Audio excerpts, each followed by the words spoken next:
Hello बच्चों, let's read the question. Fill in the blanks. हमें यहाँ पे ब्लैंक्स को फिल करना है। तो हमें यहाँ पे 5 ब्लैंक्स दिए हुए हैं, एक एक करके देखते हैं। As plants are called as dash because they fix carbon dioxide. कि जो प्लांट को क्या कहते हैं बताना है हमें, क्योंकि ये फिक्स करते हैं कार्बन डाइऑक्साइड। बी में है in an ecosystem dominated by trees the pyramid numbers is dash type. कि जो इकोसिस्टम है जो डोमिनेट करता है ट्रीज से, उन्हें पिरामिड नंबर किस टाइप के होते हैं। जो पिरामिड नंबर वो किस टाइप के होते हैं, वो इको बताना पिरामिड किस तरीके का होगा। सी ये बोला गया है in aquatic ecosystem the limiting factor for productivity is. कि जो इक्वाटिक इकोसिस्टम होता है वहां पे लिमिटिंग फैक्टर, प्रोडक्टिविटी का लिमिटिंग फैक्टर क्या होगा। डी में है common detritivores in ecosystem are. कि इकोसिस्टम में कॉमन डिट्राइटिवोर्स क्या होते हैं। ई है the major reservoir of carbon in our earth is.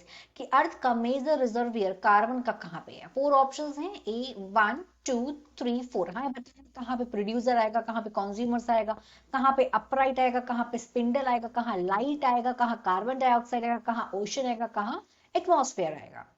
तो चलिए पहले क्वेश्चन का देखते हैं। की कंसेप्ट की concept of this question is. इस क्वेश्चन का की कंसेप्ट है इकोसिस्टम। तो इकोसिस्टम क्या होता है, ये एक रिलेशन है। इकोसिस्टम इज अ रिलेशन, जो एक रिलेशन क्रिएट होता है बिटवीन बायोटिक और abiotic factors. Between abiotic factors या कंपोनेंट, कुछ भी बोल सकते हैं दोनों में से। एबायोटिक एंड बायोटिक फैक्टर्स, उसको उस रिलेशन को बोलते हैं इकोसिस्टम। अब यहाँ पे हम एक एक करके स्टेटमेंट देखते हैं। तो स्टेटमेंट नंबर 1 की अगर हम बात करें तो प्लांट फिक्स करता है CO2। प्लांट को क्या बोलते हैं, plant by the process called photosynthesis. Photo synthesis की प्रोसेस से प्लांट क्या करता है, फूड बनाता है in the form of glucose. Glucose और प्लांट साथ में फिक्स करता है कार्बन डाइऑक्साइड और एटमॉस्फेयर में रिलीज करता है O2।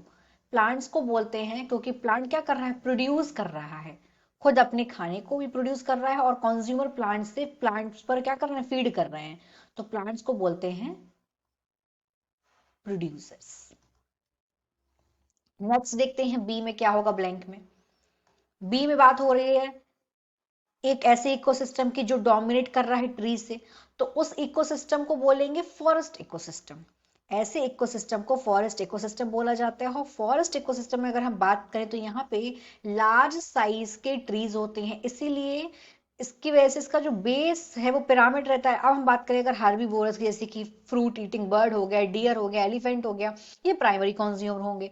मतलब क्या हुआ, जो कि बहुत ज्यादा है प्रोड्यूसर से। अब हम हार्बीवोरस की बात करें, हार्बीवोरस सपोर्ट करते हैं फ्यू नंबर ऑफ कार्निवोरस को, इसलिए अगर हम यहाँ पे देखें पिरामिड ऑफ नंबर कैसा हो जाएगा, स्पिंडल शेप का हो जाएगा। अगर हम इसको बनाएं किस तरीके से होगा, यहाँ पे स्टेटमेंट नंबर बी की बात कर रहे हैं यहाँ पे। तो यहाँ ट्रीज की अगर हम बात करें, ट्रीज थोड़े कम होंगे नंबर ऑफ। ट्री के बाद अगर हम इंसेक्ट की बात करें तो इंसेक्ट एक पेड़ पे नंबर ऑफ पेड़ कितने हुए, यहाँ पे हमें क्या बताना है, हमें यहाँ पे पिरामिड नंबर बताना है जो कि ट्रीज से डोमिनेट कर रहा है।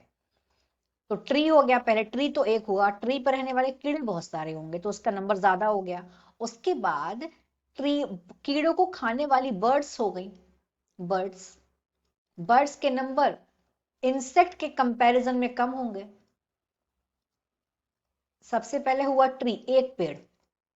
अब एक पेड़ पे बहुत सारे इंसेक्ट रहते हैं। अब उन बहुत सारे इंसेक्ट को खाने वाली जो बर्ड्स हैं वो कंपैरेटिवली नंबर अगर हम निकालेंगे तो वो कम निकलेगा। अब इन बर्ड्स को खाने वाले, इन छोटी चिड़ियों को खाएगी बड़ी चिड़िया, big birds. Big birds big birds का नंबर स्मॉल बर्ड्स के कंपैरिजन में कम होगा। अब ये कैसा शेप है, दिस इज स्पिंडल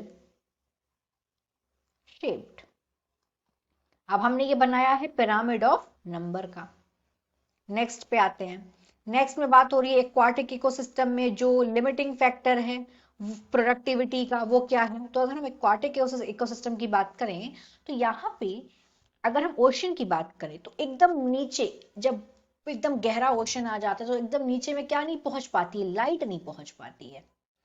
तो यही इसका हो गया लिमिटिंग फैक्टर, लाइट नहीं पहुंच पाती है। क्योंकि कॉमन डिट्राइटिवोरस क्या है इकोसिस्टम में, डिट्राइटिवोरस के जो डिट्राइटस को क्या करते हैं, डिकम्पोज करने का, उनको तोड़ने का काम करते हैं। तो इकोसिस्टम में कॉमन डिट्राइटिवोरस होते हैं अर्थवॉर्म, केचुए होते हैं, अर्थवॉर्म।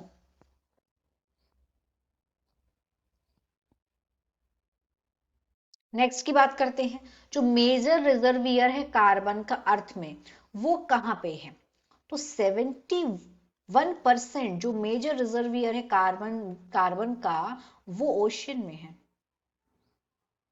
ये ओशियन में, यही रेगुलेट करता है एटमॉस्फेयर के CO2 को भी। अब अपने हम ऑप्शंस को देखते हैं तो सही फर्स्ट में क्या दिया है, प्रोड्यूसर, तो ये तो हो नहीं सकता है। सेकंड में क्या है, स्पिंडल शेप्ड है, ये नहीं होगा।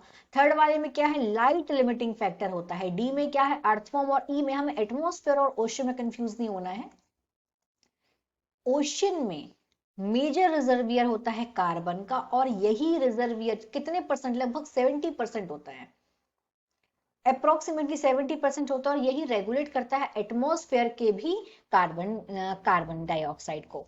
तो इसीलिए हमारा यहाँ पे राइट आंसर हो जाएगा fourth. So the final answer is fourth. A is producer, B is spindle, C is light, D is earthworm, E is ocean. Hope you understood it well. All the best.